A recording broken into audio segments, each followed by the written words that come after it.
தலையால ரதம் குடிச்சு அவ சடையதான விரித்து இங்கே அடிவாரல்லம்மா தாயே அடிவாரல்லம்மா எங்க அழகு முத்தாரம்மா அவ அழகாக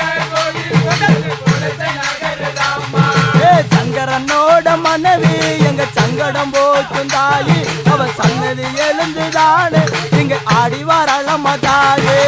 அடிவாரல்லம்மா எங்க அழகு முத்தாரம்மா அவ அழகாக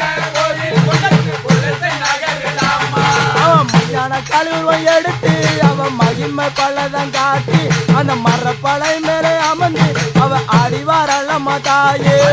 அடிவாரல்லம்மா எங்க